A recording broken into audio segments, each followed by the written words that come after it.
Pessoal, aqui é a Tayane, hoje dando continuidade, à análise das questões da prova de agente de combate a endemias da cidade de Amargosa, na Bahia. Hoje nós vamos ver a questão de número 34, 35 e 36. Lembrando que essa prova, as questões elas tinham pesos diferenciados. A questão de número 34, ela tem peso 3 e ela dizia o seguinte: o controle social sobre o Sistema Único de Saúde é possivelmente um dos maiores avanços registrados na história da saúde pública no Brasil. Esse controle se dá principalmente através da sociedade civil organizada. Sob o controle social do SUS, analisa as assertivas, identifica com V as verdadeiras e F as falsas. Aqui a gente percebe que são só 3 assertivas, então essa prova aqui, desde a outra vez eu tinha reparado que por mais que ela tenha o enunciado um pouco longo, pelo menos a parte ali das opções, elas são bem curtinhas, bem simplesinhas. E onde que a gente acha, Tayane, esse negócio de controle social sobre o Sistema Único de Saúde? Embora aqui esteja escrito controle social, a gente está falando da participação da comunidade na gestão do SUS. Basicamente é isso. E onde que a gente encontra essa informação, por exemplo, para estar resolvendo essa questão? Na Lei 8.142 do ano de 90. Lei que eu já trouxe aqui no canal e eu vou repetir o que eu falei naquela época. Ela é uma lei, gente, bem curtinha. Então, se você pegar assim num dia para ler ela, você consegue ler ela todinha e consegue ainda fazer algumas anotações para estar fixando bem. Até porque ela toda é importante. Mas vamos dizer que os primeiros artigos dela, assim, os primeiros parágrafos dela são os mais assim que caem dentro de prova. Tanto que a primeira afirmativa aqui, ela fala o seguinte, olha, a Conferência de Saúde deverá se reunir a cada 4 anos. E realmente na Lei 8.142, no primeiro artigo, já fala que o Sistema Único de Saúde, ele vai contar em cada esfera do governo, de ter ali instâncias colegiadas, a Conferência de Saúde e o Conselho de Saúde. E já no primeiro parágrafo diz que a Conferência de Saúde, ela deverá se reunir a cada 4 anos com representantes de vários segmentos sociais. Então, a gente já viu que a primeira assertiva é verdadeira. Só que a segunda diz que o número de representantes de cada segmento corresponde a 1/3 do número total de conselheiros. E essa parte aqui não é bem verdade, porque ele ainda colocou aquele 1/3 ali que a gente pensa, ai, tá tão específico, 1/3, 1/3, 1/3, só que não. A Conferência de Saúde, gente, ela se reúne a cada 4 anos, com a representação de vários segmentos sociais, para estar ali avaliando a situação da saúde, propor ideias, diretrizes, formular políticas, enfim. E o Conselho de Saúde, ele é em caráter permanente e deliberativo, órgão colegiado composto por representantes do povo. Esses representantes do povo, quem podem ser? Prestadores de serviços, profissionais de saúde e usuários. Atua na formulação de estratégias e no controle da execução. E isso tudo em cada esfera do governo, tanto a nível municipal, estadual e federal. Em momento nenhum especifica que seja 1/3. Portanto, a segunda aqui não está correta. E a terceira diz que os conselhos de saúde são instâncias colegiadas, representantes da esfera municipal. Em contrapartida, as conferências de saúde são organizadas civis controladas pela União. Também não está correta essa afirmativa. Por quê? Porque lá quando a gente faz a leitura da lei, fala que é em cada esfera do governo. Ou seja, a gente está falando do município, a gente está falando do estado e a gente está falando do federal. E aqui está só falando da esfera municipal. Portanto, não, a gente não pode estar afirmando aqui como verdadeira. Por isso ficou VFF. Ou seja, aí é a letra D. A questão de número 35, gente, ela teve um peso 3.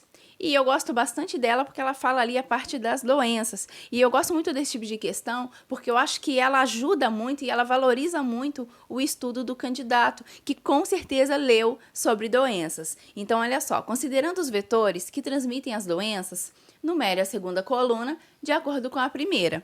Então, nós temos aqui doença de Chagas, esquistossomose e a febre amarela urbana. E eu queria falar para vocês que aqui, no caso, a gente está diante de doenças que caem muito, talvez as mais populares para caírem na prova de agente de endemias.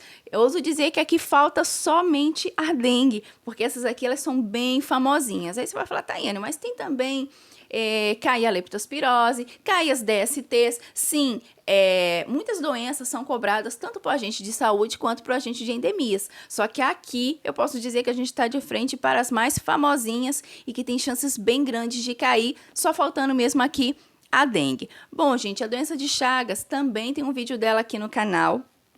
E o vetor que transmite ela é o barbeiro, tá?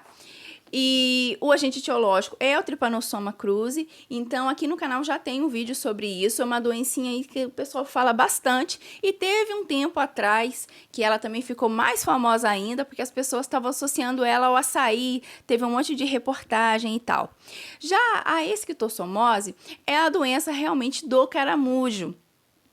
Também tem um vídeo dela aqui no canal. E ali no vídeo eu expliquei todo o ciclo que essa doença tem, e ela tem uma fase que é na água, né, que é na parte aquática, e ela é uma doença que está relacionada a saneamento básico, a água suja, a más condições ali de higiene, ou então ali realmente a pessoa ela não pode estar tendo um tratamento de água e vive em situação ali insalubre. Então, a esquistossomose é uma doença causada pelo caramujo. O caramujo é o vetor, na verdade, e está sim relacionada a saneamento básico. Por que eu estou frisando essa parte?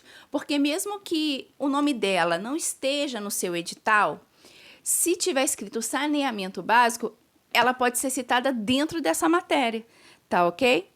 E nós temos também a febre amarela urbana. Mas por que frisou aqui febre amarela urbana? Porque na mata, nas florestas, os gêneros Haemagogos e Sabetes é que disseminam a doença. Já na área urbana é o famosíssimo Aedes aegypti. Então, a banca organizadora, né, que elaborou a prova, ela não é boba. Se ela colocasse apenas febre amarela, ela sabe que os candidatos mais atentos, com certeza, iriam querer recorrer à questão, porque estaria com um leque muito aberto ali para falar que tem mais mosquitos, não é apenas o Aedes. Mas como frisou febre amarela urbana, a resposta é Aedes aegypti. Portanto, aí, olha, a questão perguntou o seguinte: a alternativa que contém a sequência correta de cima para baixo é exatamente 1, 2 e 3. Uma questão também que não foi difícil e eu gostei que ela teve um peso 3, então valoriza o estudo que aquele candidato fez sobre as doenças. E agora vamos para a questão de número 36, que também teve peso 3. E a questão diz o seguinte, olha: considerando os princípios do Sistema Único de Saúde, analise as assertivas, identifique com V as verdadeiras e F as falsas. Mais uma vez só tem 3, o que já é muito bom. E uma coisa importante é que na última aula, né, no último vídeo que eu analisei as questões dessa mesma prova, já tinha uma questão sobre princípios, se eu não me engano. E o que a gente mais vê? A gente vê que dentro de uma prova, as bancas organizadoras, elas colocam uma questão de cada assunto. Aqui não, já é a segunda que ela cobra sobre princípios, ou seja, isso já é um indicativo de que as bancas gostam muito de estar cobrando esse assunto. Elas veem esse assunto com muita importância. E, de fato, os princípios, eles são legais porque eles podem gerar ali muitas questões para o organizador estar colocando dentro de prova. Então, muita atenção para eles. Não só quem vai fazer a prova de agente de endemias, mas para quem vai fazer a prova também de agente de saúde. Então, vamos lá, gente. A primeira assertiva diz o seguinte: universalidade de acesso aos serviços de saúde em todos os níveis de assistência. Segunda, igualdade da assistência à saúde, sem preconceitos ou privilégios de qualquer espécie. Direito de informação às pessoas assistidas sobre a sua saúde. Bom, gente, eu falei e vou repetir que os princípios, às vezes, eles causam uma certa confusão na cabeça das pessoas, porque a gente tem a impressão que o que a gente está lendo cabe também em outro princípio. E a gente tem uma mania de achar que tudo cabe dentro de universalidade. E a impressão que a gente tem é essa mesmo, de que tudo caberia dentro de universalidade, até pelo próprio nome.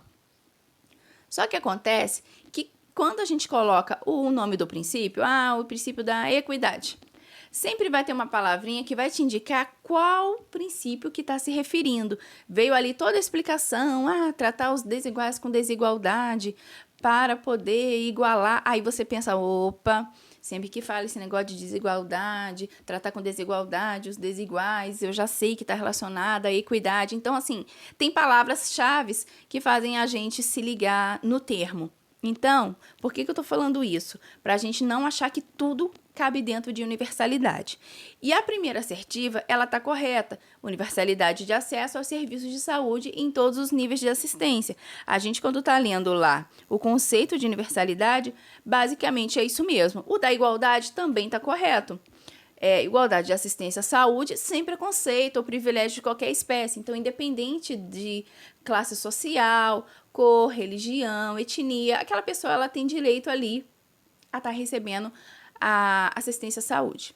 E o terceiro direito é o direito de informação às pessoas assistidas sobre a sua saúde. E aí, talvez aquela pessoa que só leu aqueles princípios ali, principais ali, vai falar assim, ué, esse aqui eu não lembro de ter lido. Por quê? Tem os princípios doutrinários e tem os princípios normativos. E tem gente que lê só ali os primeiros. É bom fazer a leitura de todos. E sim, o direito de informação, ele é um princípio, porque o que é direito do paciente? O paciente ele tem o direito de acessar dados e receber informações relacionadas à condição dele pessoal, incluindo também ele poder sanar dúvidas que ele tenha. Porque, por exemplo, às vezes o médico ele vai explicar, eu digo médico, mas pode ser qualquer profissional, mas eu vou falar assim só para ficar bem claro. O paciente está dentro do consultório, o médico fala um termo que ele não entende, então é um direito dele perguntar, tá, doutor, mas como assim? O que eu tenho exatamente? E ele entender o que ele tem, ele conseguir ter interpretação de um resultado de um exame, de um diagnóstico que algum profissional tenha dado a ele, é um direito que cabe ao paciente. Por isso, o direito de informação, ele também é um princípio. Então, muito cuidado aí, porque ele não é um dos princípios que está lá no início da leitura. Ele é daqueles princípios que está mais para baixo, então, às vezes, a gente não dá tanta confiança assim para ele. Portanto, ficou aí como correta a letra A, porque as 3 assertivas são verdadeiras. Muito legal essa questão também e acho que fez todo sentido ela ter peso 3. Bom, gente, espero ter ajudado vocês. As respostas eu sempre coloco no final do texto. Obrigada pela atenção de vocês mais uma vez e bons estudos!